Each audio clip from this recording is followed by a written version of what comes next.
الحمد لله وكفى والصلاة والسلام على عباده الذين اصطفى خصوصا على أفضلهم وخاتم النبيين محمد الأمين وعلى آله وصحبه أجمعين. أما بعد فقد قال الله تبارك وتعالى كما ورد في سورة النساء: اعوذ باللہ من الشیطان الرجیم بسم اللہ الرحمن الرحیم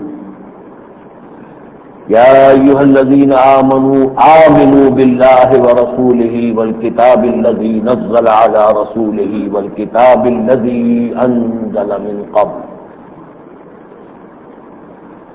وقال عز وجل كما ورد في سورة البقرة بعد آية الكرسي: لا إكراه في الدين قد تبين الرشد من الغي فمن يكفر بالطاغوت ويؤمن بالله فقد استمسك بالعروة الوثقى لا انفصام لها والله سميع عليم. الله ولي الذين آمنوا يخرجهم من الظلمات إلى النور والذين كفروا أولياؤهم الطاغوت يخرجونهم من النور إلى الظلمات أولئك أصحاب النار هم فيها خالدون.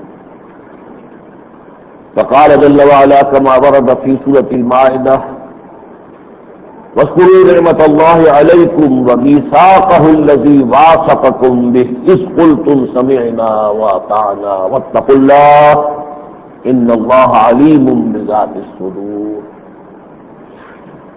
فقال عز وجل كما ورد في آخر سورة الحج: وجاهدوا في الله حق جهاده هو اجتباكم وما جعل عليكم في الدين من حرج إلى قوله تعالى: فأقيموا الصلاة وآتوا الزكاة واعتصموا بالله هو مولاكم فنعم المولى ونعم النصير. صدق الله العظيم.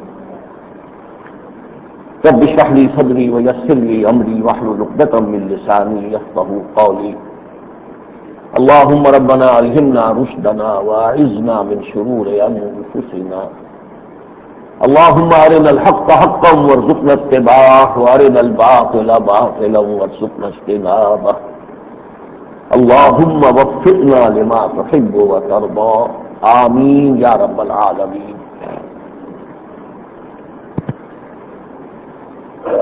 آج میں یہ چاہتا ہوں کہ ذرا گفتگو کا رخ بدلے. حکومت یہ کرے، حکومت وہ کرے، نواز شریف صاحب یہ کریں، فلاں صاحب یہ کریں، یہ سب اپنی جگہ درست ہے. جیسا کہ حدیث نبوی میں آیا ہے: الدین والنصیحہ. حضرت تمیم بن اوس الداری رضی اللہ تعالی عنہ سے مروی ہے یہ روایت، اور مسلم شریف میں موجود ہے کہ حضور نے فرمایا: دین و النصیحہ. دین نام ہے نصح و خیر خواہی کا. قیل لمن، سوال کیا گیا کس کے لیے نصح و خیر خواہی، کس کی وفاداری، کس کی خیر خواہی؟ قال للہ ولکتابہ ولرسولہ ولأئمۃ المسلمین وعامتہم. حضور نے فرمایا وفاداری اور خیر خواہی اور نصح اور اخلاص اور خلوص اللہ کے ساتھ، اس کی کتاب کے ساتھ، اس کے رسول کے ساتھ، پھر مسلمانوں کے لیڈروں کے ساتھ، اماموں کے ساتھ، جن کے ہاتھوں میں مسلمانوں کے معاملات کی زمام کار آ گئی، وعامتہم، اور پھر جو عام مسلمان ہیں ان کے ساتھ. تو گویا کہ عوام مسلمانوں سے متقدم ہے اس معاملے میں وہ لوگ کہ جو مسلمانوں کی زمام کار اپنے ہاتھ میں رکھتے ہیں. اور اسی کا در حقیقت یہ نتیجہ ہے کہ ہم ان اجتماعات جمعہ میں جن لوگوں کے ہاتھ میں بھی اس وقت ملکی معاملات کی زمام کار آ گئی ہے، اختیارات آ گئے ہیں، ان کا ایک چھوٹا قدم اگر صحیح ہو اس کے نتائج، اس کی برکات بہت بڑی ہوگی. چھوٹا سا قدم اگر غلط ہو اس کے مضرات اور اس کے نقصانات بہت بڑے ہوں گے.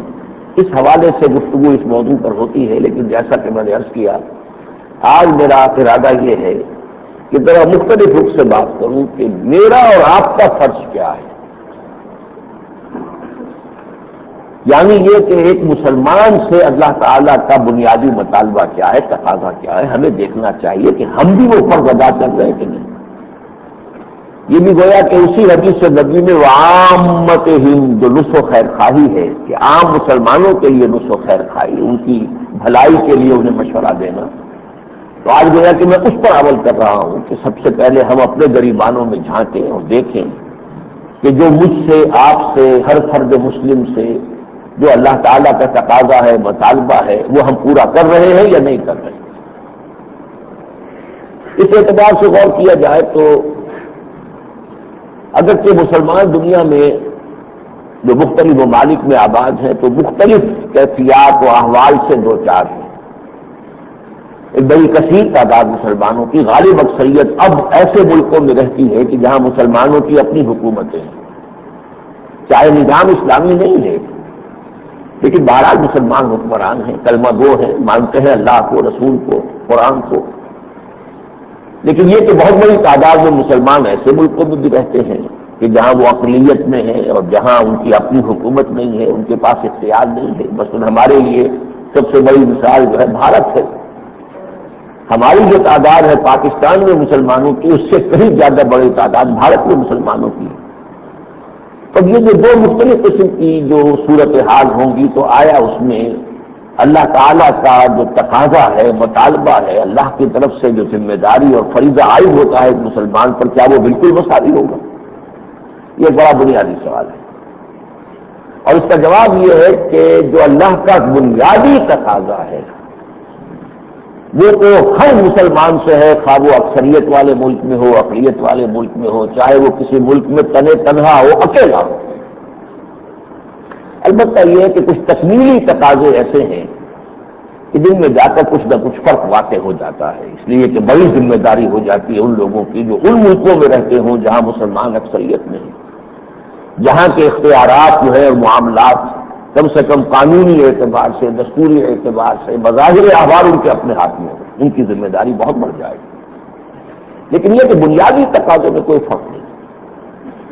تو سب سے پہلے وہ بنیادی تقاضے ہمیں سمجھنے چاہیے کہ جن میں کوئی فرق و تفاوت نہیں ہے، خواہ مسلمان کسی اکثریتی ملک میں ہو، خواہ اقلیتی ملک میں ہو، کہیں ہو. سب سے پہلا تقاضا کیا ہے؟ میں نے اس کے لیے آج آپ کو سورہ نساء کی 136ویں آیت کا نصف اول پڑھ کر سنایا. یا ایھا الذین آمنوا آمنوا باللہ ورسولہ والکتاب الذی نزل علی رسولہ والکتاب الذی انزل من قبل. اے ایمان کے دعوے دارو، اے اسلام کے علمبردارو، ایمان لاؤ اللہ پر، ایسا کہ اس پر ایمان لانے کا حق ہے. اللہ پر بھی، اس کے رسول پر بھی، اور اس کتاب پر بھی جو اس نے اپنے رسول محمد صلی اللہ علیہ وسلم پر نازل فرمائی، اور اس کتاب پر بھی کہ جو اس سے پہلے نازل کی. یہ ہے کہ ہر مسلمان سے پہلا تقاضا ایمان کا ہے. دیکھے اپنے غریبان میں جھانکے، وہ یقین پیدا کرے، ناداں یقین سے ہاتھ آتی ہے، وہ درویشی کہ جس کے سامنے جھکتی ہے تو پوری. وہ یقین والی کیفیت ہے یا نہیں؟ اگر نہیں ہے تو اب ابھی منزلیں تو تعمیر کیسے ہوں گی؟ بنیاد ہی نہیں ہے. گویا کہ اگر اس سے اوپر کی کوئی منزل ہم تعمیر کر رہے ہیں تو ہوا میں تعمیر کر رہے ہیں. سب سے پہلے یا ایھا الذین آمنوا آمنوا باللہ ورسولہ والکتاب الذی نزل علی رسولہ والکتاب الذی انزل من قبل. دیکھیے، ایک تو وہ مسلمان ہوتا ہے کہ جو خود غور و فکر کر کے حالت کفر میں تھا، عیسائی تھا، یہودی تھا یا ہندو تھا، سکھ تھا، مطالعہ کر کے غور و فکر کر کے وہ ایمان لاتا ہے. یا جیسے وہ لوگ جو مکے میں ایمان لائے تھے محمد رسول اللہ صلی اللہ علیہ وسلم کی دعوت پر، ان کے ہاں ایمان پہلے آیا، اسلام بعد میں آیا. ایمان آ گیا اور اس کے بعد جو حکم آیا سراہوں پر. لیکن یہ کہ خود قبول کرتے مسلمان. لیکن ایسے بھی تھے کہ بھائی پورا قبیلہ ایمان لا رہا ہے، میں اکیلا کہاں کھڑا رہ جاؤں، چلو ہمارے سردار ایمان لے آئے ہیں، اب ظاہر بات ہے ان کا ساتھ دینا ہی ہے، چلو. ایسے لوگ بھی تھے.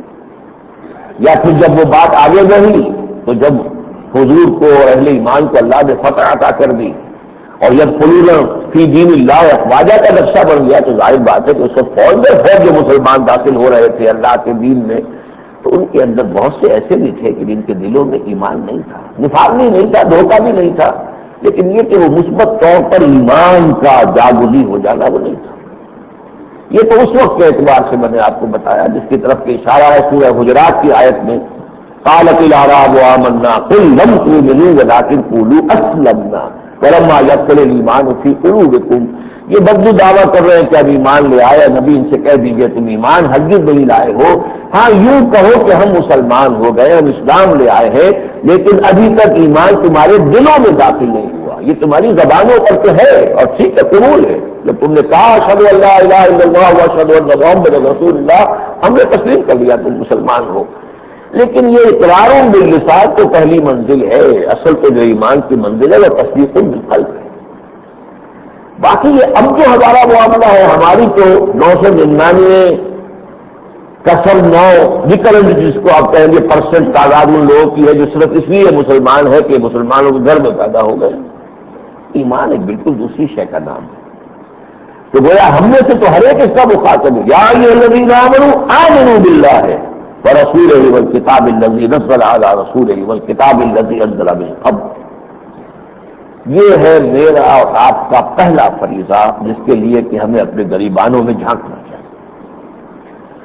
اختصار کے ساتھ اگر یہ مضامین اس سے پہلے 12 بیان ہوئے ہیں, عرض کر دوں کہ یہ ایمان کہاں سے ملے گا. اگر اللہ تعالیٰ ہمیں توفیق دیتا ہے, ہم اپنے گریبانوں میں جھانکتے ہیں اور دیکھتے ہیں کہ یقین والی بات تو نہیں ہے, تو پھر وہ یقین کہاں سے لائیں, کیسے پیدا ہو. تو سب سے بڑی سورس, منبع اور سرچشمہ ایمان کا وہ اللہ کی کتاب ہے. قرآن مجید میں سورہ حدید میں فرمایا گیا هو الذی ينزل علی عبدہ آیات بینات لیخرجکم من الظلمات الی النور. وہی اللہ جو اپنے بندے پر محمد پر صلی اللہ علیہ وسلم یہ آیات بینات نازل کر رہا ہے تاکہ تمہیں نکالے اندھیروں سے روشنی کی طرف. کفر کا اندھیرا, مادہ پرستی کا اندھیرا, الحاد کا اندھیرا, نفاق کا اندھیرا, ان سارے اندھیروں سے نجات دے کر اور ایمان کے نور میں لانے والی شے اللہ کی کتاب ہے. قرآن سے جو ایمان حاصل ہوتا ہے وہ ایمان علی وجہ البصیرت ہوتا ہے. اس میں صرف دل ہی نہیں, دماغ بھی ایمان سے منور ہو جاتا ہے. انسان میں یہ دو بڑی بنیادی فیکلٹیز ہیں, دل اور دماغ. دوسرے دو ذرائع اور ہیں ایمان کے حصول کے. صاحب ایمان لوگوں کی صحبت اختیار کی جائے, کونوا مع الصادقین. تو جیسے بھٹی کے سامنے بیٹھنے سے, آگ کی بھٹی کے سامنے بیٹھیں گے حرارت آپ تک پہنچ جائے گی. برف کی سریں رکھی ہوئی ہیں, وہاں قریب بیٹھیں گے تو آپ کو ٹھنڈ پہنچ جائے گی. ایسے ہی صاحب ایمان کے دلوں سے ایمان سرایت کرے گا آپ کے اندر. اسی طریقے سے دین پر عمل کرنے سے بھی ایمان پیدا ہوتا ہے. لیکن یہ دونوں قسم کے جو سورسز ہیں ایمان کے, عمل اور صحبت صاحب یقین, اس سے جو ایمان پیدا ہوتا ہے وہ قلب کو تو منور کر دیتا ہے, اور وہ سب سے بڑی دولت ہے, اس میں کوئی شک نہیں. انفرادی سطح پر انسان کی شخصیت بدلے گی دل کے بدلنے سے. لہذا وہ ایمان جو ہے وہ انسان کی اپنی زندگی میں انقلاب لانے کے لیے تو بہت کافی ہے, بہت مؤثر ہے. لیکن اس سے اگلے جو مراحل ہیں جن کا ذکر میں بعد میں کروں گا, اس کے لیے ہمیں دوسرا ایمان ضروری ہے. وہ ایمان ہے علی وجہ البصیرت ایمان. پھر هذه سبیلی ادعو الی اللہ علی بصیرۃ انا ومن اتبعنی. وہ ایمان جس میں صرف دل ہی منور نہ ہو ایمان کی روشنی سے, ذہن بھی منور ہو چکا ہو, انسان کی سوچ, اس کا فکر وہ بھی در حقیقت ہم آہنگ ہو چکا ہو اس کے عقائد کے ساتھ, بنیادی ایمانیات کے ساتھ, تو اس کی سوچ قرآن سے. البتہ یہ کہ صحبت صاحب یقین اور عمل, اس کے ذریعے سے بھی ایمان حاصل ہوتا ہے. بہرحال ایک اور بات جو اس ایمان سے بھی پہلے ضروری ہے, جیسے کہ ہمارے یہاں کلمہ طیبہ میں آپ دیکھتے ہیں کہ نفی پہلے ہے, اس بات بعد میں. لا الہ الا اللہ پہلے نفی ہے پھر اس بات ہے. اس لیے بعض جو تصوف کے سلسلے ہیں جن میں یہ ذکر ہوتا ہے تو نفی و اس بات کا ذکر اس کو کہا جاتا ہے, لا الہ الا اللہ. اس کی پھر جو ضربیں وغیرہ لگائی جاتی ہیں اللہ پر جو ہے, بہرحال یہ کہ نفی پہلے ہے اس بات بعد. یہی کیفیت ایمان کی ہے. اس میں پہلے ایک نفی کرنی پڑے گی پھر ایمان اللہ پر. اس کے لیے میں نے آپ کو سورہ بقرہ کی 2 آیات سنائی ہے. ان کی اہمیت دیکھیے کہ یہ آیت الکرسی کے فوراً بعد ہے. آیت الکرسی اللہ تعالیٰ کی عظمت اور جلالت شان کے بیان کرنے میں بہت ممتاز آیت ہے قرآن مجید کی, جس کو کہ حضور نے سیدت و آیات القرآن کہا ہے. یہ تمام آیات قرآن کی سردار ہے. جو شان اللہ تعالیٰ کی ہے، شان وحدانیت، شان احدیت، پھر اس کی صفات کمال جس انداز میں، جس پرجلال انداز میں یہاں بیان ہوئی ہے، اس اعتبار سے وہ یوں سمجھیے کہ ایک معرفت خداوندی کا ایک بہت بڑا ایک سرچشمہ ہے۔ لیکن اس کی فوراً بات کی آیت کیا ہے؟ لا اکراہ فی الدین، دین میں کوئی جبر نہیں ہے۔ کبھی بھی پوری تاریخ میں مسلمانوں نے کسی کو جبر مسلمان نہیں کیا، یہ چوائس ہے۔ چاہو مسلمان ہو جاؤ، نہیں چاہتے تم کافر رہ سکتے ہو، ہندو رہو، سکھ رہو، پارسی رہو، یہودی رہو، نصرانی رہو۔ ہاں، اسلام کی بالادستی تمہیں قبول کرنی پڑے گی کہ ریاست اسلامی ہے، قانون اسلامی ہوگا، لیکن تمہیں مذہب تبدیل کرنے پہ مجبور نہیں کیا جائے گا۔ لا اکراہ فی الدین، قد تبین الرشد من الغی، ہدایت کی راہ بالکل ممیز ہو چکی ہے، مبرہن ہو چکی ہے، واضح ہو چکی ہے تجھی کے راستے سے۔ کیونکہ یہ سورہ بقرہ کی آیت ہے، سورہ بقرہ نازل ہو رہی ہے مدینے میں، اس سے پہلے 2/3 سے زائد قرآن نازل ہو چکا ہے، تو اس کے ذریعے سے ہدایت تو واضح ہو چکی ہے، اب اس میں کوئی اشتباہ تو نہیں رہا۔ قد تبین الرشد من الغی، اب فرمایا فمن یکفر بالطاغوت ویؤمن باللہ فقد استمسک بالعروۃ الوثقی، تو جو کوئی طاغوت کا انکار کرے اور اللہ پر ایمان لائے تو اس نے در حقیقت ایک بہت مضبوط کنڈے کو اور سہارے کو تھام لیا۔ وہ کنڈا اور سہارا ایسا ہے لن حساب والا، جو کہ کہیں وہ جواب دینے والا نہیں ہے، وہ ٹوٹے گا نہیں۔ اگر آپ کو کہیں بڑی اونچی فصیل پر چڑھنا ہو، کنڈے لگے ہوئے ان کو پکڑ کے آپ چڑھ رہے ہو، کوئی کنڈا جو ہے وہ ڈھیلا ہو نکل جائے تو گئے آپ بھی، وہ ساری اب تک کی محنت بھی گئی، جان بھی گئی۔ اس طرح اگر کسی جہاز سے کہیں گر گیا کوئی آدمی، عرصے پر کھڑا ہوا تھا تو ہتھوڑا لگا نیچے گیا، اب اگر کہیں کنڈا اس کے ہاتھ میں آ گیا جو کہ جہاز کی دیواروں کے ساتھ لگے ہوتے ہیں، تو اب یہ ہے کہ کنڈا مضبوط ہے تو وہ بچ جائے گا۔ تو فقط استمسک بالعروۃ الوثقی لا انفصام لها واللہ سمیع علیم، لیکن یہ کنڈا کب ہاتھ آتا ہے انسان کے، یہ سہارا کب اسے میسر آتا ہے، جبکہ وہ طاغوت کا کفر کر کے اللہ پر ایمان لائے۔ اب یہاں بہت قابل غور بات ہو گئی، طاغوت سے مراد کیا ہے؟ طاغوت طغا سے بنا ہے، طغا کے معنی حد سے بڑھ جانا، ہر شے کی کوئی حد ہے، اس حد سے آگے وہ نکلے گا وہ طغیانی ہے۔ دریا کو اپنی موج کی طغیانیوں سے کام، دریا اپنے کناروں کے اندر بہ رہا ہے، ٹھیک ہے، لیکن یہ کہ ذرا وہ نکلا کناروں سے باہر آیا، یہ طغیانی۔ تو تمام مخلوقات کی حد کیا ہے جو اللہ نے ان کے خالق نے بنا دی ہے؟ اللہ کی اطاعت، عبادت، اطاعت۔ جو اس حد اطاعت ہو اور عبادت الہی سے نکلا وہی طاغوت ہے، وہ فرد ہو تو طاغوت، سب سے پہلا سب سے بڑا طاغوت ابلیس لعین طاغوت۔ اب جو بھی فرد ہو، کوئی جماعت ہو، کوئی گروہ ہو، کوئی ادارہ ہو، کوئی انسٹیٹیوشن ہو، اور اس ادارے اور انسٹیٹیوشن کی ٹاپ کیا ہے؟ ریاست۔ ریاست دنیا میں آج کل یہ سمجھیے کہ سب سے منظم ادارہ ہے، انسٹیٹیوشن آف اسٹیٹ، اور یہ طاغوت بن جائے گی، مکمل ریاست طاغوت کے حکم میں آئے گی اگر وہ اللہ کی اطاعت کی پابند نہیں ہے۔ اس تمام طاغوتوں کا انکار کر کے ایمان میں آنا معتبر ہے۔ کفر بالطاغوت، فمن یکفر بالطاغوت ویؤمن باللہ فقد استمسک بالعروۃ الوثقی۔ یہ طغا جو ہے، فاما من طغى وآثر الحیات الدنیا فإن الجحیم هی المأوى، جو شخص اپنے حد سے بڑھتا ہے تو یعنی سرکشی اختیار کرتا ہے، اللہ کی بندگی اور اطاعت کی بجائے سرکشی، من چاہی، من مانی زندگی اختیار کرتا ہے، وآثر الحیات الدنیا، نتیجہ اس کا کیا نکلتا ہے کہ دنیاوی زندگی ہی کو وہ پسند کر لیتا ہے، اسی کے لیے بھاگ دوڑ، محنت، بہتر سے بہتر آسائشیں مل جائیں، اچھے سے اچھا جو ہے کھانے کو ملے، اچھی سے اچھی رہائش ہو جائے، فإن الجحیم ہی المأوى، تو ایسے لوگوں کا ٹھکانہ جہنم۔ اسی طرح طاغیہ، یعنی تمام جو بھی عناصر فطرت ہے انہی میں سے کوئی اپنے حد سے بڑھ جائے وہ طاغیہ ہو جائے، ہوا انتہائی تیز چلی ہے وہ طاغیہ ہے۔ فاما ثمود فأهلكوا بالطاغیہ، طاغیہ کے ذریعے سے پوری قوم ثمود ہلاک کر دی گئی۔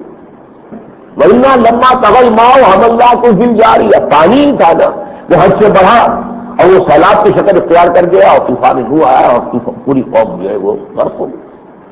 تو طغیانی افراد میں بھی ہوگی, طغیانی عناصر فطرت میں بھی ہو سکتی ہے, طغیانی انسٹیٹیوشن میں ہو سکتی ہے. جیسا کہ میں نے عرض کیا, آج سب سے بڑا طاغوت, سب سے منظم طاغوت غیر اسلامی ریاست ہے, یعنی وہ ریاست کہ جس میں اللہ اور اس کے رسول کے احکام کی پابندی کا اقرار نہ کیا گیا. اگر سپریم لا نہ مانا جائے کہ کتاب و سنت اس ملک میں سپریم لا ہے, جب تک یہ تسلیم نہیں ہوتا وہ ملک طاغوت ہے, چاہے اس کے رہنے والے 100% مسلمان ہیں. افراد کا مسلمان ہونا اور ہے, اور یہ کہ حقیقت میں اس ریاست اور ملک کا اسلام مسلمان ہو جانا بالکل دوسری بات ہے, زمین و آسمان کا فرق. اب اس کفر بالطاغوت کا جو کم سے کم تقاضا ہے, کم سے کم تقاضا یہ ہے کہ اس طاغوت کے ساتھ کوئی مفاہمت نہ کی جائے, اس کے ساتھ کوئی دوستی نہ ہو. دیکھیے اشخاص میں بھی میں نے عرض کیا طاغوت کون ہے؟ طاغوت فرد, فاسق شخص جو اللہ کے احکام سے سرتابی کر رہا ہے, حدود شریعت سے تجاوز کر رہا ہے, وہ طاغوت ہے. میں عرض کر چکا ہوں, افراد طاغوت ہو جائیں گے, انسان طاغوت ہوگا, جن طاغوت ہوگا, اسی طریقے سے انسٹیٹیوشنز طاغوت بن جائیں گے. اسی لیے میں آپ کو 2 حدیثیں سنا رہا ہوں. اذا مدح الفاسق غضب اللہ تعالی واحتز له العرش. آپ نے اگر دوستی کی ہے فاسق کے ساتھ اور فاسق کے گن گا رہے ہیں, اس کی تعریفیں کر رہے ہیں, فرمایا جب کسی فاسق کی جو طاغوت ہے جب اس کی مدح کی جاتی ہے تو اللہ تعالیٰ غضبناک ہوتے ہیں, اور اتنے غضبناک ہوتے ہیں کہ عرش کانپنے لگتا ہے, تھرا اٹھتا ہے. اذا مدح الفاسق وجب اللہ تعالی واحتز له العرش. ایک اور حدیث میں آیا ہے, من مشى مع فاسق ليقضيه فقد اهان على حد الاسلام. جو شخص کسی فاسق کے ساتھ چلتا ہے اسے تقویت پہنچانے کے لیے. اب آج کل کے سیاسی لیڈر اور ان کے سپورٹرز اور ان کے نعرے لگانے والے اور ان کے گن گانے والے سب کا تصور کر لیجیے. اگر وہ شخص خود فاسق ہے تو جو ان کے ساتھ چل رہا ہے, جو ان کا ساتھ دے رہا ہے, جو ان کے ساتھ تعاون کر رہا ہے, یہاں تک کہ ساتھ چلنا من مشى مع فاسق, جو چلا صرف کسی کے ساتھ فاسق کے ساتھ لیقویہ تاکہ اسے تقویت پہنچائے, فقد اعان علی حجم الاسلام, تو اس نے اسلام کی عمارت کو جڑ سے کھودنے میں مدد دی ہے. تو گویا کہ طاغوت سے کفر کا کم سے کم تقاضا یہ کہ اس سے مفاہمت نہ ہو, اس سے دوستی نہ ہو, اور اسے ایک انگریزی کے لفظ سے بہترین تعبیر کیا جا سکتا ہے, اس کے ساتھ جہنم بھی تلفائی نہ کیا جائے. یعنی اگر طاغوت کے سائے تلے رہنے پر انسان مجبور ہو تو بھی اس کو ریکنسائی نہ کرے, زیر قبول نہ کرے, تسلیم نہ کرے, اس کے تحت رہے تو جسے ہم کہتے ہیں لیونگ انڈر پروٹیسٹ رہ رہا ہے انسان, لیکن ایک مجبوری کو رہ رہا ہے. جیسے کہ حدیث بڑی پیاری ہے, دنیا سجن المومن و جنت الکافر. یہ دنیا جو ہے صاحب ایمان کے لیے تو جیل خانہ ہے, کوئی جیل خانے میں رہنا پسند نہیں کرتا. اب ظاہر بات ہے وہ خاص طور پر جبکہ طاغوت کی چھتری بھی تنی ہوئی ہے اور آپ اس کے نیچے رہنے پر مجبور ہیں, تو گویا کہ کی کیفیت تو ہو, ماہیے بے آپ تو بن جائے, آپ میں وہ طرف تو ہو, آپ کے اندر وہ احساس تو ہو, ایک دل کے اندر جو ہے اس سے نفرت تو ہو, جس کو کہا گیا ہے کہ یہ گویا کہ ایمان کا کمزور ترین درجہ ہے. من رأى منکرا فلیغیرہ بیدہ فإن لم یستطع فبلسانہ فإن لم یستطع فبقلبہ وذلک ضعف الایمان.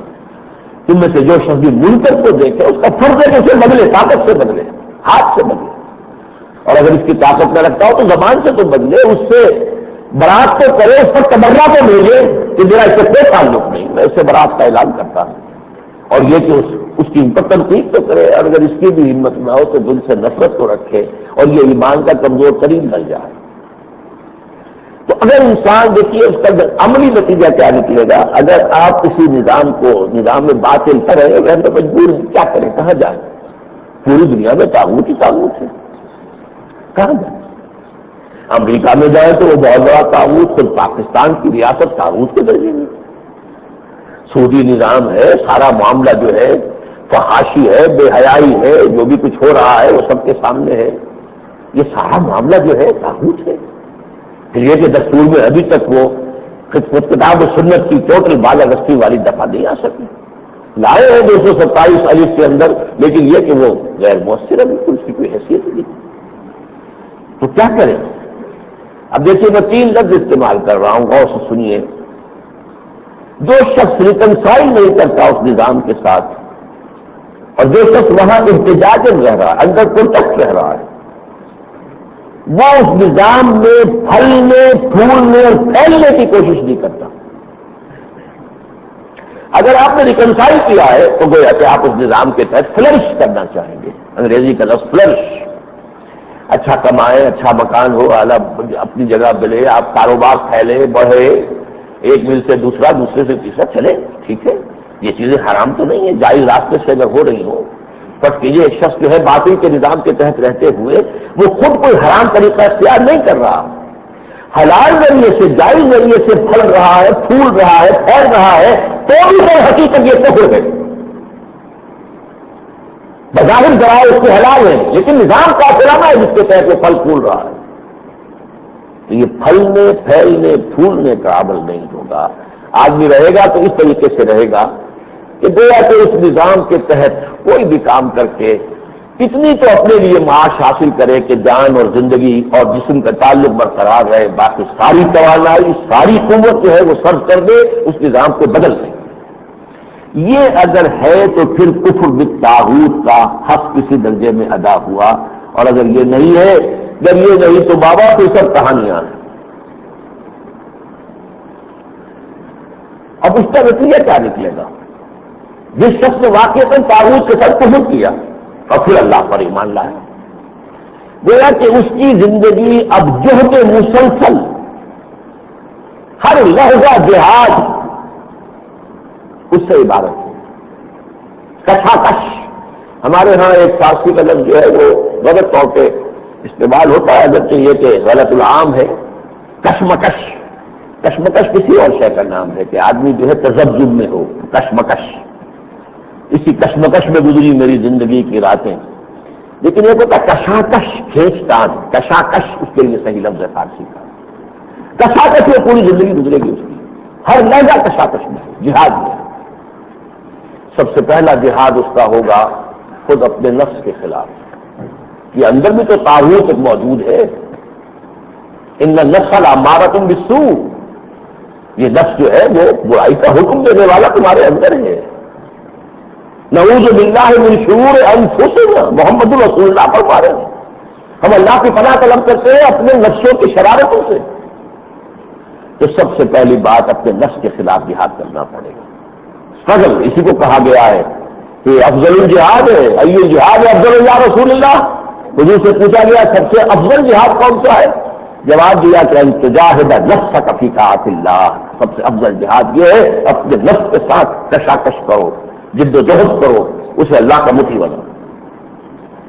اپنے نفس سے اگر آپ کچھ فارغ ہوں گے تو معاشرہ ہے وہ آپ کو دباؤ ڈالتا ہے. آپ کے گھر والے ہیں، آپ کا معاشرہ ہے، آپ کے رشتہ دار ہیں، آپ کی قوم ہے، حالات کا ایک خاص چلن ہے، معاشرہ ایک خاص سمت میں جا رہا ہے. جدھر ہجوم جا رہا ہو ادھر چلنا بہت آسان، اس کے خلاف جانا بہت مشکل ہوتا ہے. چلو تم ادھر کو ہوا ہو جدھر کی، بہت آسان کام ہے. لیکن یہ کہ اگر آپ کہتے نہیں مجھے تو ایمان کے راستے پر چلنا ہے، جبکہ معاشرہ جا رہا ہے تو وہ کے راستے پر، فسق کے راستے پر، فجور کے راستے پر، تو اب کشاکش ہوگی، فرکشن ہوگی بڑی زبردست. یہ بھی ہوگا کہ ہو سکتا ہے کہ آپ نے بڑا زور لگایا اور آپ 2 قدم آگے بڑھ گئے، لیکن کوئی اور ریلا آیا ہجوم پر، اس نے آپ کو 10 قدم پیچھے پھیر دیا. لیکن یہ کہ یہ کشاکش رہے گی، مسلسل رہے گی، جاری رہے گی. ہمت میں ہارے آدمی کرتا رہے تا دم آخر، تا دم آخر دم فارغ مباش. ایک لمحہ بھی اس سے کاٹ نہیں ہو سکتا، جہد مسلسل. اب دیکھیے یہی ایمان حقیقی اور جہاد کا ربط ہے جو سورہ حجرات میں واضح ہوا. جہاں آیت نمبر 14 میں نے آپ کو سنائی، قالت الاعراب آمنا قل لم تؤمنوا ولكن قولوا اسلمنا ولما يدخل الايمان في قلوبكم. یہ مضبوط دعویٰ کر رہے ہیں کہ ہم ایمان لے آئے. نبی سے کہیے تم ایمان ہرگز نہیں لائے ہو. ہاں یوں کہہ سکتے ہو کہ اسلام لے آئے ہیں، مسلمان ہو گئے، ابھی تک ایمان تمہارے دلوں میں داخل نہیں ہوا. اگلی آیت میں بتا دیا. اگر جاننا چاہتے ہو مومن کون ہوتا ہے، اگر اس پر پورا اترنا چاہتے تو سن لو. انما المؤمنون الذين آمنوا بالله ورسوله ثم لم يرتابوا وجاهدوا باموالهم وانفسهم في سبيل الله. مومن تو صرف وہ ہے جو ایمان لائے اللہ پر اور اس کے رسول پر کس شان کے ساتھ کہ پھر کوئی شک باقی نہیں رہا، یقین کامل، نہ اللہ کی ہستی میں کوئی شک ہو نہ رسول کی رسالت و نبوت میں کوئی شک. ثم لم يرتابوا وجاهدوا باموالهم وانفسهم في سبيل الله، اور انہوں نے جہاد کیا اپنے مالوں اور اپنے جانوں کے ساتھ اللہ کی راہ. تو یہ جہد مسلسل جو ہے، جیسا کہ میں نے عرض کیا، سب سے پہلے خود شریعت کی پابندی، کتاب و سنت کو اپنے اوپر عائد کرنا پہلا مرحلہ ہے، آسان کام نہیں. اسی لیے میں نے آپ کو سورہ مائدہ کی آیت سنائی، آیت نمبر 7 ہے، بڑی پیاری ہے. مذکور نعمت اللہ علیکم، اور ذرا اس نعمت کو یاد کرو جو اللہ کی طرف سے تم پر ہوئی ہے، اس کا انعام، اس کا بہت بڑا فضل. وہ میثاقہ الذی واثقکم بہ، اور اس میثاق اور قول قرار کو یاد رکھو جس میں کہ اللہ نے تمہیں باندھ لیا ہے، جکڑ لیا ہے. اذ قلتم سمعنا واطعنا. دیکھیے سورہ بقرہ کی جو آخری آیت سے پہلی آیت ہے، سمعنا واطعنا غفرانک ربنا والیک المصیر، وہ اس پر ختم ہوتی ہے. لیکن جب تم نے کہا سمعنا واطعنا، جکڑا گئے. اب تمہیں اطاعت کرنی ہے، اب تمہیں ماننا ہے، شریعت پر عمل کرنا ہے. واثقۃ بہ، تمہیں جکڑ لیا ہے، باندھ لیا اللہ نے.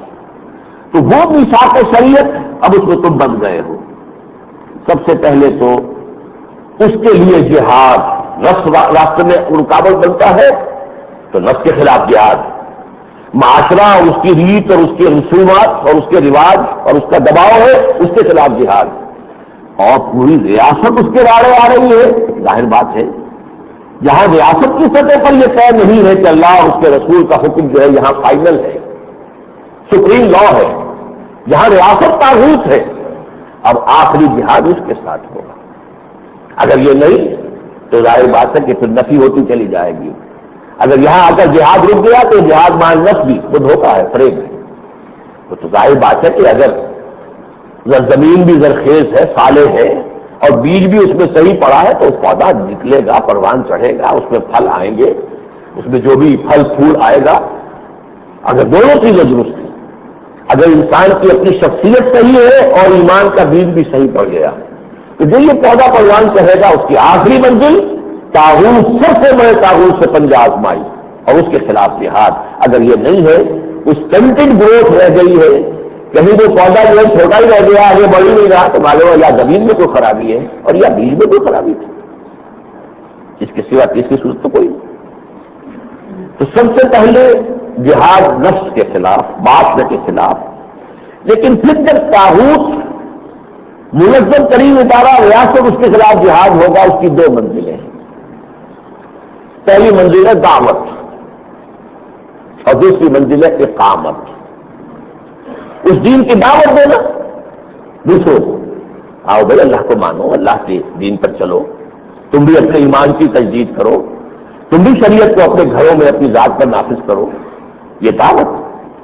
ومن احسن قولا ممن دعا الى الله وعمل صالحا وقال انني من المسلمين. اس کی دعوت لے کر کھڑے ہو جاؤ. اور پھر اقامت، دین کو قائم کرنا، اس طاغوتی نظام کو دیکھو ان سے اکھیڑ کر اور وہاں پر اللہ کے دین کا نظام قائم کرنا. اور ان دونوں کے درمیان ایک منزل آتی ہے جس کا نام ہے جماعت. دعوت کے نتیجے میں جماعت وجود میں آئے گی، ایک ایسی منظم قوت جو سم و طاعت پر مبنی ہو، جنہوں نے خود اپنے وجود پر اللہ کے دین کو نافذ کر لیا ہو، اپنے گھروں میں اللہ کے دین کو نافذ کر لیا ہو، پھر کسی ایک شخص سے سم و طاعت کا تعلق باندھ کر وہ ایک منظم قوت بن جائیں.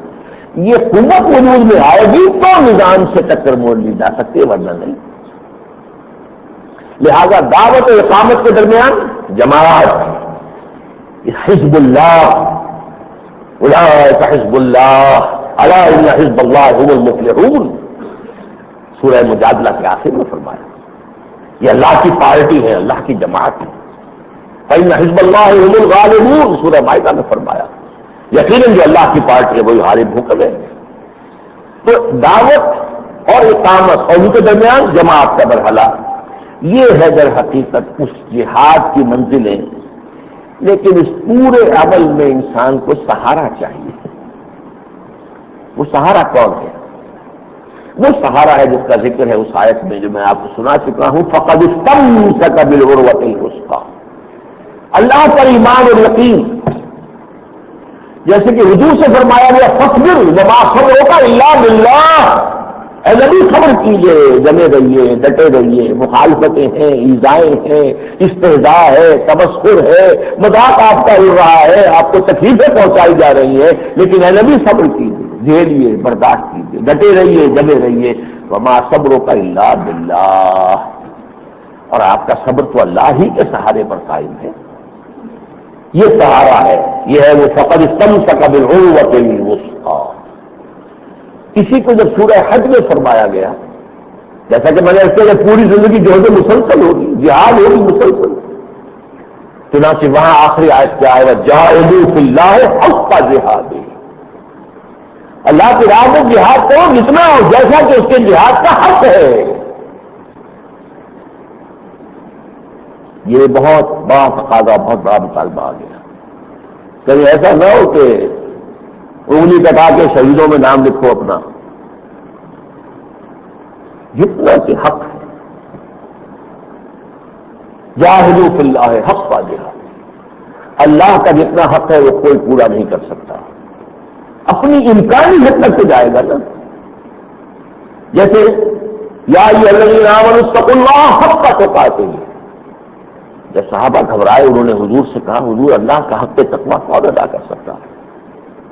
پھر آیت نازل ہوئی سورہ تغابن کی، فاتقوا اللہ ما استطعتم، جتنا تمہارے حد استطاعت میں اللہ کا تقویٰ کیا ہے۔ تو یہاں پر بھی اسی پر قیاس کیا جائے، جتنا تمہارے ریسورسز ہیں، جتنی بھی تمہیں اللہ تعالیٰ نے وسائل دیے ہیں، جتنی بھی تمہارے جسم و جان میں صلاحیتیں قوتیں رکھے، کھپاؤ کر دو۔ یہی وجہ دیکھیے، ترتیب کو دیکھیے، آیت الکرسی کا میں نے شروع میں تذکرہ کیا، آیت الکرسی کے بعد یہ مضمون آیا وَمَن يَكْفُرْ بِالطَّاغُوتِ وَيُؤْمِن بِاللَّهِ فَقَدِ اسْتَمْسَكَ بِالْعُرْوَةِ الْوُثْقَىٰ لَا انفصام لَهَا۔ اور آیت الکرسی سے متصلاً پہلے کون سی آیت آ رہی ہے؟ یہ سمجھیے کہ ایک انگوٹھی ہے، نگینا یا قیمتی ہیرا جو ہے وہ تو آیت الکرسی ہے، اور دونوں طرف وہ انگوٹھی کے جو بازو جا رہے ہیں، تو دوسرا بازو تو ہم نے دیکھ لیا، لا اکراہ فی الدین قد تبین الرشد من الغی فمن یکفر بالطاغوت ویؤمن باللہ فقد استمسک بالعروۃ الوثقیٰ۔ اب ادھر دیکھیے دوسرا کیا تھا، یا ایھا الذین آمنوا انفقوا مما رزقناکم من قبل ان یأتی یوم لا بیع فیہ ولا خلۃ ولا شفاعۃ والکافرون هم الظالمون۔ اہل ایمان خرچ کر دو، کھپا دو، لگا دو، جان کا کھپانا بھی انفاق ہے۔ رفقت الدراہم، پیسے ختم ہو گئے، رفق الفرس، گھوڑا بڑھ گیا، کھپ گیا، ختم ہو گیا۔ جان کا کھپانا، مال کا کھپانا، جو بھی ہم نے تمہیں دیا ہے، جسمانی صلاحیت بھی تو اللہ کی دی ہوئی ہے، ذہانت بھی تو اللہ کی عطا کر رہا ہے، پھر تو مال اسباب ہے، اولاد ہے، اللہ کی دی ہوئی شے ہے، ان سب کو کھپا دو، لگا دو اللہ کی راہ میں۔ من قبل ان یاتی یوم، اس سے پہلے کہ وہ دن آ ڈھم کے، وہ دن ہم میں سے ہر ایک کے لیے تو موت کا وقت ہے، من مات فقط قامت قیامت ہو، قیامت صغریٰ تو یہ ہے، قیامت کبریٰ بھی آئے گی، قیامت کے دن جب سب کھڑے ہوں گے اللہ کے حضور میں، جس کا ذکر آیا تھا اس آیت میں، اما من خاف مقام ربہ ونہى النفس عن الہوى فإن الجنۃ ہی المأویٰ۔ تو یہ جو قیامت ہے جس میں کہ لا بیع فیہ، نہ تو کوئی خرید و فروخت ہوگی، ولا خلۃ، نہ کوئی دوستی فائدہ پہنچائے گی، ولا شفاعۃ، نہ کوئی شفاعت نصیب ہوگی۔ کیٹیگوریکل ڈینائل ہے یہاں تو شفاعت کا نفی مطلق۔ ہاں آیت الکرسی میں اس میں استثناء قائم کیا گیا، من ذا الذی یشفع عنده الا باذنہ، اللہ کے اذن کے ساتھ شفاعت ہوگی، لیکن یہاں جو ہے زور دیکھیے، یا ایھا الذین آمنوا انفقوا مما رزقناکم من قبل ان یاتی یوم لا بیع فیہ ولا خلۃ ولا شفاعۃ۔ یہ ہے جاہدوا فی اللہ حق جہاد، اللہ کی راہ میں جہاد کرو، جیسا اور جتنا کہ اس کے لیے جہاد کا حق ہے. اور یہ آج ختم ہوتی ہے کس پر؟ اس جہد مسلسل میں، اس جہاد مسلسل میں تمہارا سہارا کیا ہے؟ واعتصموا باللہ، اللہ کے ساتھ چمٹ جاؤ، مضبوطی سے تھام لو اللہ کو. وہ مولا کو، وہ تمہارا مولا ہے، مددگار ہے، پشت پناہ ہے، حمایتی ہے. فنعم المولا ونعم النصیر، کیا ہی اچھا ہے وہ مددگار اور کیا ہی اچھا ہے وہ حمایتی اور پشت پناہ. یہی مضمون ہے کہ جو سورہ بقرہ میں اس آیت کے بعد آ گیا، لا اکراہ فی الدین قد تبین الرشد من الغی فمن یکفر بالطاغوت ویؤمن باللہ فقد استمسک بالعروۃ الوثقی لا انفصام لها واللہ سمیع علیم. اللہ ولی الذین آمنوا یخرجهم من الظلمات الی النور. یہ ایمان باللہ کا کنڈا تم نے تھاما ہوا ہے اور جہاد اب تم کر رہے ہو اللہ کی راہ میں، تو اللہ تمہارا پشت پناہ ہے، مددگار ہے، ساتھی ہے. یہ جہاد کی منزل ایک دن میں تو سر نہیں ہو جائے گی، بڑا وقت لگے گا. یہ تو مسلسل کرنے کا کام ہے. کتنا وقت لگا محمد رسول اللہ صلی اللہ علیہ وسلم، اور آپ تو اللہ کے رسول تھے. ہم تو اس جد و جہد میں اگر 100 برس بھی لگے رہے اور کوئی نتیجہ نکل جائے تو بہت بڑی بات ہوگی. لیکن اس مسلسل جد و جہد میں تمہیں سہارا کس کا ہے؟ اللہ کا. اللہ ولی الذین آمنوا یخرجهم من الظلمات الی النور. اللہ ساتھی ہے، مددگار ہے، پشت پناہ ہے اہل ایمان کا، اور انہیں مسلسل نکالتا چلا جاتا ہے اندھیروں سے روشنی کی طرف. والذین کفروا، اور جو لوگ کفر کے روش اختیار کریں. اور اس میں جو پہلی آیت میں نے آج پڑھی کہ آپ کو سنائی تھی، یا ایھا الذین آمنوا آمنوا باللہ ورسولہ والکتاب الذی نزل علی رسولہ، اس سے اگلی آیت پر انشاءاللہ اگلے جمعے میں گفتگو ہوگی کہ اس ایمان کا ایک برعکس راستہ بھی ہے. مسلمان ہے، ایمان اسلام لے تو آیا تھا، اس وقت کوئی بدنیتی بھی نہیں تھی، لیکن پھر یہ تقاضے پورے کرنے میں ہمت جواب دے گئی. اب وہ ڈبکیاں مار رہا ہے. ان الذین آمنوا ثم کفروا ثم آمنوا ثم کفروا ثم ازدادوا کفرا. اس پر انشاءاللہ اگلے جمعے میں گفتگو ہوگی. بہرحال اس وقت یہ سمجھ لیجیے کہ اس میں دوسرا مرحلہ جو اقامت کا ہے، اس کے لیے اس جماعت کا ایک معتدل تعداد میں تیار ہو جانا ضروری ہے. نہیں ہوگا تو وہی دعوت کا کام جاری رہے گا، اس سے اگلا مرحلہ نہیں آئے گا. یوں سمجھیے کہ جہاں مسلمان ہے ہی اقلیت میں، وہاں تو یہ مرحلہ بہت طویل ہو سکتا ہے، بہت طویل ہو سکتا ہے. اور ہو سکتا ہے اقدام کا مرحلہ آئے ہی نہ، آگے بڑھ کر اس نظام سے پنجہ آزمائی کا کوئی امکان پیدا ہی نہ ہو، اس لیے کہ ابھی اتنی تعداد میں لوگ جمع ہی نہیں ہوئے، وہ اتنے منظم ہی نہیں ہیں، ان کے اندر خلوص اخلاص کی وہ مقدار ہے ہی نہیں کہ جمے ہوئے نظام کو بے خبون سے اکھاڑنا کوئی آسان کام تو نہیں. پہلا مرحلہ نہیں آئے گا. لیکن یہ کہ جہاں مسلمان حکمران ہوں وہاں اس دوسرے مرحلے سے، آخری مرحلے سے پہلے ایک کام کرنے کی ضرورت ہے، اور وہ ہے وہ حدیث جو میں آپ کو سنا چکا کہ جو بھی مسلمان تو ہے نا، آخر جو بھی حکمران ہیں ان کو صحیح مشورہ دیا جاتا رہے، ان کا اچھا کام ہو، اس کی تحسین و تعین ہو. وہ کوئی غلط رخ پر جا رہے ہو، تنقید کی جائے، صحیح رخ ان کے سامنے بیان کر دیا جائے. الدین والنصیحہ قیل لمن قال للہ ولکتابہ ولرسولہ ولأئمۃ المسلمین وعامتہم.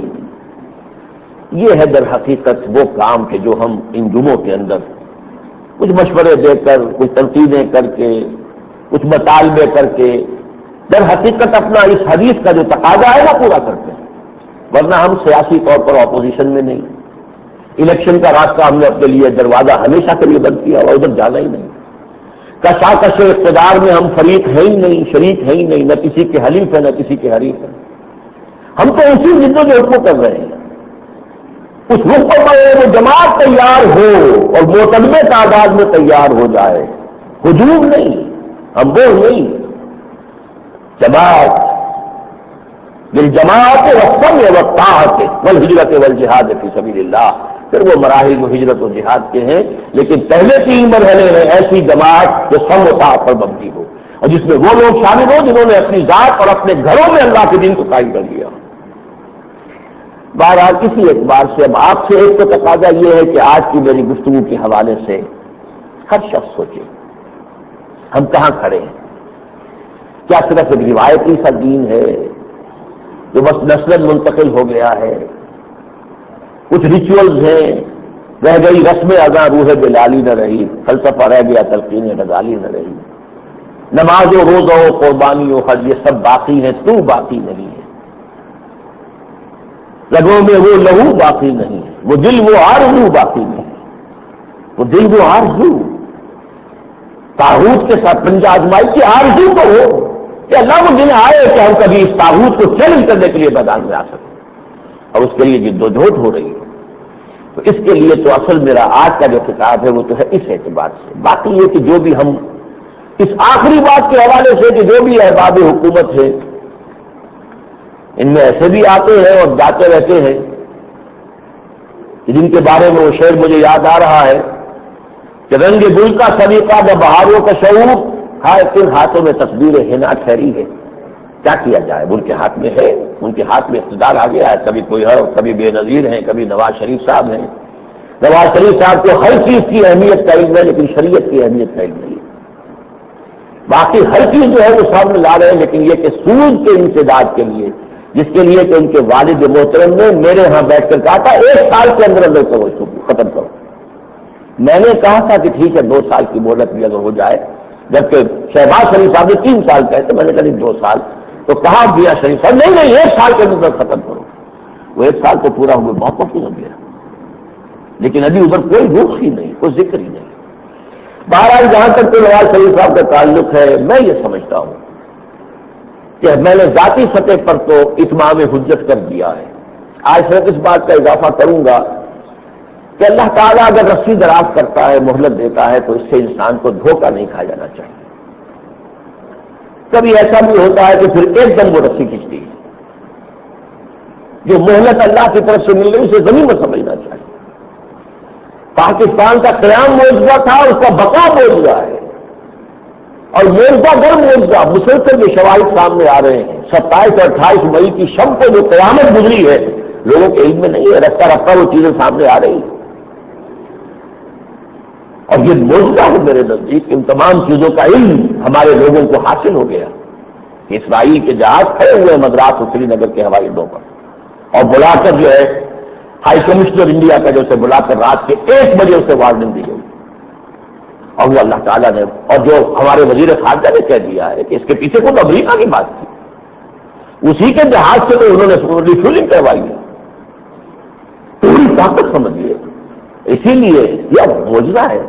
اگر وہ اطلاع نہ پہنچی ہوتی، بہرحال یہ ISI کے ذریعے سے ہوا، کسی ذریعے سے ہوا ہے، لیکن ہر شے کا آخری سرا تو اللہ کے ہاتھ میں ہے۔ اللہ چاہتا ہے تو وہ شے ہوتی ہے، اور نہیں ہوتی تو یقیناً اللہ تعالیٰ کی طرف سے 1965 کا معاملہ جو معجزہ تھا کہ نہیں تھا؟ BBC پر دکھایا جا چکا منظر فال آف لاہور کا، لاہور کو بھارت نے فتح کر لیا، BBC تو اللہ نے بچایا، ہیبت ڈال دی۔ سَأُلْقِي فِي قُلُوبِ الَّذِينَ كَفَرُوا الرُّعْبَ، میں ان کافروں کے دلوں میں رو ڈالوں۔ بہرحال معجزے پر معجزے ہو رہے ہیں، لیکن دھوکہ نہیں کھانا چاہیے۔ مَا غَرَّكَ بِرَبِّكَ الْكَرِيمِ، انسان جو ہے اللہ کے ان جو بھی اس کی طرف سے مہلت مل رہی ہو اس پر دھوکہ نہیں کھانا چاہیے، اس سے فائدہ اٹھانا چاہیے۔ اب یہ کہ اگر کہ ہمارے ملک میں اس وقت جو صدر مملکت ہیں بظاہر تو وہ بے دست و پا ہیں، ان کی کوئی خاص حیثیت نہیں ہے، کوئی اختیارات ان کے پاس نہیں ہیں، لیکن بہرحال انہیں بھی ایک اہم مقام حاصل ہے۔ تو تاور صاحب کو میں نے خط لکھا تھا امریکہ سے، جبکہ میں وہاں اپنے آپریشن کے سلسلے میں مقیم تھا۔ وہ خط میرا خلافت میں تو چھپ بھی گیا تھا، لیکن شاید آپ کی نظروں سے نہ گزرا ہو۔ میں نے ان سے یہ بھی کہا تھا کہ آپ صدر ہو گئے ہیں، کیونکہ یہ سارا معاملہ ہوا اس وقت جبکہ میں امریکہ میں تھا، تو مجھے یہ فیصلہ کرنے میں دشواری ہو رہی ہے کہ آپ کو مبارکباد دوں یا آپ سے تعزیت کروں، اس لیے کہ کتنی بڑی ذمہ داری اب آپ کے سر پر آ گئی ہے، اور جن کے رتبے ہیں سوا ان کی سوا مشکل ہے، تو ذمہ داری پوری نہ ہو تو گرفتی بڑی سخت ہوتی ہے۔ بارہ ان سے میں نے درخواست کی تھی کہ وہ جو معاملہ آپ نے کیا تھا، اور نواز شریف صاحب نے وعدہ بھی کیا تھا، اور نواز شریف صاحب نے یہ کہہ بھی دیا تھا راجہ ظفر الحق صاحب سے کہ تیاری کیجیے اب اس ترمیمی بل کی، تو اب آپ کو اللہ نے موقع دیا ہے، اور آپ کم سے کم یہ کہ یہ تو سب کو معلوم ہے کہ آخر شریف فیملی کی گڈ بکس میں تو ہے نا، تبھی تو آپ صدر بنے، کیسے بن جاتے صدر؟ خود ان کا کہنا یہ ہے کہ یہ تو میرے تو خواب و خیال میں بھی نہیں آ سکتی تھی یہ بات. تو میں نے کہا کہ اب جو بھی آپ کے بورڈ آفیسز ہیں ان کو بروئے کار لائیے اور یہ مرحلہ طے کرائیے. یہ خط میں نے لکھا تھا، تنظیم اسلامی کا وفد ان کی خدمت میں حاضر ہوا تھا. میرا ان سے کچھ تھوڑا سا پچھلی ملاقاتوں کا معاملہ بھی تھا، لیکن تفصیل میں جانے کا وقت نہیں ہے. انہوں نے یہ کہا تھا ہمارے وفد سے کہ اس مسئلے میں کچھ پیچیدگیاں ہیں، تو کبھی مفصل گفتگو کے لیے اگر میں لاہور آیا تو وہاں ڈاکٹر صاحب سے ملاقات ہو جائے گی، ورنہ یہ کہ یہاں وہ آ جائیں تو تفصیل سے بات ہو جائے. اللہ تعالیٰ کی طرف سے ایسی شکل ہو گئی ہے. کل صبح میری ان سے ملاقات ہو رہی ہے. دعا کیجیے اللہ تعالیٰ ان کے دل کو پھیر دے، کھول دے، انشراح صدر عطا کر دے. فاروق غاری صاحب سے میں نے جب بات کی تھی تو میں ان کے جواب سے بہت مایوس ہوا تھا، اگرچہ ویسے مجھے ان سے ذاتی طور پر بہت حسن چل رہا ہے، لیکن اس مسئلے میں ان کا جواب جو تھا، ان کا جو طرز عمل تھا، وہ میرے لیے بہت مایوس کن تھا. لیکن یہ کہ دیکھیے اللہ تعالیٰ، یہ چونکہ دینی آدمی ہے، مذہبی آدمی ہے، نماز قوم و صلات کے پابند ہیں، بڑی شرعی داڑھی ہے ان کے چہرے پر، اللہ تعالیٰ ان کے ذریعے سے کوئی کام کرا دے. ایک اور کوشش جو ہم کر رہے ہیں وہ یہ ہے کہ دینی جماعتوں کے سربراہوں کا کوئی اجلاس ہو، وہ خطاب کرے اس موضوع پر. ویسے یہ کہ اجتماع اس سے پہلے بھی ہم نے کیا تھا الحمرا میں، تو وہاں بھی کچھ لوگ آ گئے تھے، لیکن جماعت اسلامی کی طرف سے بھی شاید اسلم سلیمی صاحب آئے تھے، اسی طریقے سے تحریک اسلامی کی طرف سے بھی اس کے امیر نہیں کوئی اور صاحب آئے تھے. لیکن یہ کہ اب ہماری ایک کوشش ہو رہی ہے. ایک تو میں نے جو عرض کیا تھا کہ 21 جون کو ہمارا ایک جلسہ ہوگا الحمرا میں، وہ نہیں ہو پا رہا اس لیے کہ الحمرا موجود نہیں، اویلیبل نہیں، ہمیں نہیں مل رہا. 28 جون کے لیے ہم نے یہ جلسہ رکھا ہے جس میں کہ سربراہوں کو ہم جمع کرنے کی کوشش کر رہے ہیں. اور الحمرا جو ہے اس کا حال نمبر 1 ہمیں اس روز بھی اویلیبل نہیں ہے، نمبر 2 جو ہے وہ چھوٹا ہے بہت. تو ہم یہ قرآن آڈیٹوریم میں 28 جون کو کر رہے ہیں، اور میں آپ کو خوشخبری یہ سنا رہا ہوں کہ قاضی حسین احمد صاحب نے بھی صریح وعدہ کیا ہے صراحت کے ساتھ کہ اس میں شریک ہوں گے. پھر جو علیحدہ ہوئے جماعت اسلامی سے تحریک اسلامی کے نام سے کام کر رہے ہیں، ان کے جو امیر ہیں مولانا مختار گل صاحب، انہوں نے بھی وعدہ کیا ہے وہ بھی تشریف لائیں گے. اہل حدیث کے ہمارے ہاں جو 2 بڑے بڑے گروپ ہیں ان میں سے ایک ساجد میر صاحب نے وعدہ کیا ہے پختہ کہ وہ تشریف لائیں گے، اور دوسرے جو ہے مولانا معین الدین نقوی، انہوں نے بھی وعدہ کیا ہے، کوشش کریں گے پوری کہ وہ اس میں آئیں. مولانا اکرم آوان صاحب کا بھی وعدہ ہے کہ وہ آئیں گے. البتہ مولانا نیازی صاحب سے ابھی کچھ ہمارا معاملہ چل رہا ہے. ان کے ایک ساتھی اور قریب کے ساتھی جو ہیں انجینئر سلیم اللہ خان صاحب، ان کا تو وعدہ تھا کہ میں ان سے یہ بات انشاءاللہ منوا لوں گا. امید ہے کہ انشاءاللہ یہ ہو جائے گا. بہرحال یہ 28 جون کو یعنی اگلی جو اتوار آئے گی، ایک اتوار تو پرسوں آ رہی ہے، اس سے اگلی اتوار کو قرآن آڈیٹوریم میں صبح 10 بجے ہی جلسہ ہوگا، تاکہ یہ کہ دینی جماعتوں کے سربراہ جمع ہو کر اس کا اگر مطالبہ کریں گے تو اس کا ایک وزن بڑھتا ہے. اس کے علاوہ جو چند باتیں ہیں، اس وقت میں چند منٹ میرے پاس ہیں، میں عرض کر دوں اپنی رائے بھی جو اس وقت کے ملک کی حالات ہیں. کالا باغ ڈیم کے سلسلے میں سمجھتا ہوں کہ حکومت کی جو پالیسی جا رہی ہے وہ بہت صائب ہے، بہت درست ہے. یعنی بعض لوگ یہ کہہ رہے ہیں کہ پہلے کنسنسس حاصل کرنا چاہیے تھا، پہلے تو اعلان کر دیا اور اب نہیں. میرے نزدیک اس طرح کا کنسنسس تو نہ ممکن تھا نہ اب ممکن ہے کہ کوئی بھی اختلاف کرنے والا باقی نہ رہے. یہ تو نہیں ہوگا، ناممکن. اگر آپ اس کو ملتوی کریں تو وہ نہ نارمل تیل ہوگا نہ راجا نہ چاہیے. اس میں میرے نزدیک صحیح پالیسی ہے کہ حکومت نے اپنے کارڈ رکھ دیے سامنے، اپنا عزم، اپنا ارادہ وہ سامنے رکھ دیا کہ کرنا ہے. اب ظاہر بات ہے کہ ایک اور حیثیت میں نیگوسیشن ہوگی. اب نیگوسیشن پہلے جو تھی وہ کسی اور حیثیت میں تھی، اب حکومت کو بھی تو اپنے نام کی لاج رہے گی، اس کو اپنی کمٹمنٹ جو ہے اس کا لحاظ رہے گا. اس حوالے سے میں سمجھتا ہوں کہ یہ پالیسی صحیح ہے.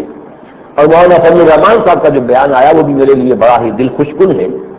انہوں نے کہا ہے کہ یہ ٹیکنیکل مسئلہ ہے، اس کو سیاسی مسئلہ نہیں بنانا چاہیے. بہت اچھی بات ہے. میں اس میں ایک لفظ کا اضافہ کروں گا کہ اس کے اوپر سارا غور و فکر ٹیکنیکل اور ملکی اور قومی سطح پر ہونا چاہیے. علاقائی سطح کی سوچ جو اس میں ختم کر دینی چاہیے. اس پر ٹیکنیکل گفتگو ہونی چاہیے. اور اس میں میں سمجھتا ہوں کہ بہت بڑی بات ہوئی ہے کہ حکومت نے دعوت دی ہے مناظرے کی کہ آؤ گفتگو کر لو، اور مناظرہ بھی ٹیلی ویژن پہ براہ راست ٹیلی کاسٹ ہو جائے گا. اور مخالفین جو اب بھاگ گئے ہیں تو اس سے میں سمجھتا ہوں کہ اخلاقی فتح جو ہے حکومت کو حاصل ہو چکی ہے. دوسری بات یہ کہ زمینوں کی جو واگزاری ہے کہ جو پہلی 2 جو بھی اصلاحات ہوئی تھی، زرعی اصلاحات، ان کے بعد بھی کوئی ہیر پھیری ہوئی ہے، تو اس کے معاملے میں جو اقدام ہو رہے ہیں، یا یہ کہ واجبات ٹیلی فون اور سوئی گیس اور بجلی اور اس کے واجبات کی کو اب قوت کے ساتھ حاصل کرنے کا جو سلسلہ ہے وہ بھی اصولاً درست ہے، لیکن اس میں بہت زیادہ ضرورت ہوگی اس بات کی کہ بالکل ٹرانسپیرنٹ معاملہ ہو، یہ نہ محسوس ہونے پائے کہ ان کو ذریعہ بنایا جا رہا ہے اپنے سیاسی مخالفین کو کمزور کرنے کا۔ اگر یہ کہیں اجتماع اس میں پیدا ہو گیا تو کریڈیبلٹی ختم ہو جائے۔ اس میں یقیناً ایسا ہونا چاہیے کہ چاہے وہ حکومت کے حامی لوگ ہوں، اگر انہوں نے بجلی چوری کی ہے، اگر انہوں نے ٹیکس چوری کی ہے، اگر انہوں نے وہ ناجائز ہے قرضوں کے، ان تمام معاملات کے اندر چاہے وہ حکومت کے مخالف ہوں چاہے وہ حامی ہوں، کوئی فرق و امتیاز نہیں ہونا چاہیے۔ یہ ٹرانسپیرنسی بہت ضروری ہے۔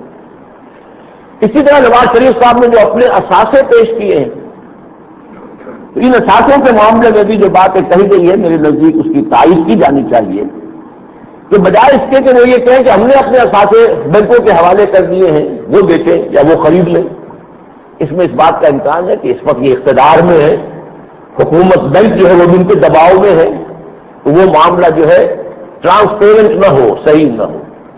یہ بات جو کہی ہے فاروق لغاری صاحب نے میرے نزدیک تائید کی مستحق ہے کہ انہیں خود بیچ کر اور نقد ادا کرنا ہے، انہوں نے نقد لیا تھا بینکوں سے، لہٰذا ہونا چاہیے کہ جو بھی چیزیں بیچنی ہے بیچیں، خود بیچیں، خود مارکیٹ میں بیچ کر جو پیسہ ملتا ہے اس کے ذریعے سے اپنے قرضے جو ہے ان کی ادائیگی کریں۔ ایک آخری بات جو آج مجھے کہنی ہے وہ یہ ہے، یہ کچھ 6-7 مہینے بعد یہ سزائے بازگشت ہے جو آج آپ سنیں گے۔ دسمبر 97 میں نے دورہ کیا تھا بنگلہ دیش کا، اور اس زمانے میں کافی ایک سلسلہ چل رہا تھا، سلسلہ جذبانی کہ جو بنگلہ دیش میں پاکستانی اسٹرینڈڈ ہیں، پھنسے ہوئے ہیں، ان کو واپس لانے کے لیے کچھ سلسلہ شروع کیا جائے، اور کچھ پیشکش بھی ہوئی تھی تو نواز شریف صاحب نے وعدے بھی کیے تھے، لیکن یہ کہ پھر 6 مہینے 7 مہینے گزر گئے ہیں اور کوئی ایک قدم ادھر نہیں ہوتا۔ میں سمجھتا ہوں کہ اگر کالا باغ ڈیم کے سلسلے میں اندرون سندھ کوئی ناراضگی جو ہے اس کی پرواہ نہیں کی گئی، تو اسی طریقے سے اس معاملے کے اندر بھی یہ بڑا ہیومینیٹیرین مسئلہ ہے، انسانی مسئلہ ہے۔ 2,38,000 انسان سب ہیومن لیول پر زندگی گزار رہے ہیں، گھٹوس میں دیکھ آیا ہوں، ایک جس کو کہتے ہیں یہ تو پیرس ہے، وہاں کے حالات دیکھ کر جو اس سے اندازہ ہو سکتا ہے سیاح سند گلستان میں بہار مرا، حالات بہت ہی ان کے جو ہیں وہ خراب ہیں۔ ان کو واپس لانے کے لیے 930 گھر تو نیت انہوں نے خالی کرے ہوئے، 1000 گھر بنائے گئے تھے، صرف 65 فیملیز جو ہیں آئی تھی، باقی 930 گھر موجود ہیں۔ ان کا کہنا بھی، اس کی مجھے یاد آیا کہ ان دنوں ایک بیان آیا ہے پھر ان کے جو لیڈر ہیں وہاں نسیم خان صاحب کا اخبارات میں، انہوں نے پھر فریاد کی، واویلا کیا، تو میں چاہتا ہوں کہ اس سلسلے میں بھی جو بھی ارباب اختیار ہیں، ارباب اقتدار ہیں، ان کی توجہ ادھر مبذول کراؤں کہ یہ کام کرنے کا ہے۔ کل 2 لاکھ 2.5 لاکھ افراد اس پاکستان کے 13-14 کروڑ کے اندر آ کر کیا ہو جائے گا؟ ان کا کہنا یہ کہ ہمیں پنجاب میں آباد ہونا ہے، وہ سندھ میں آباد ہی نہیں ہونا چاہتے۔ وہ یہ کہتے ہیں کہ ہمارا اس LQM سے کوئی تعلق نہیں، الطاف حسین سے کوئی تعلق نہیں، ہم تو پاکستان کے علمبردار ہیں اور کسی مہاجر قومیت کے علمبردار نہیں۔ یہ چیزیں ساری میں کیونکہ خود ان سے سن کر آیا تھا، ان سے گفتگویں ہوئی تھی، اس لیے میں آج جو ہے پھر ادھر توجہ مبذول کرا رہا ہوں کہ ان کے لیے، اس لیے کہ 24 کروڑ روپیہ تو رابطے کے فنڈ میں پہلے سے موجود ہے۔ حکومت نے یہ کہا تھا کہ اگر فنڈ فراہم کر لیے جائیں تو ہم یہ کام کر دیں گے، تو بہرحال جو پہلے سے موجود ہے وہ خرچ کیجیے، اس کے بعد جو ہے آگے کی بھی کوشش ہو جائے گی۔ تو اللہ تعالی ہمارے جو ذمہ دار حضرات ہیں ان کو اس کی توفیق عطا فرمائے۔ اقول قولی ھذا واستغفر اللہ لی ولکم ولسائر المسلمین والمسلمات۔ ذرا تشریف رکھیے 2 منٹ۔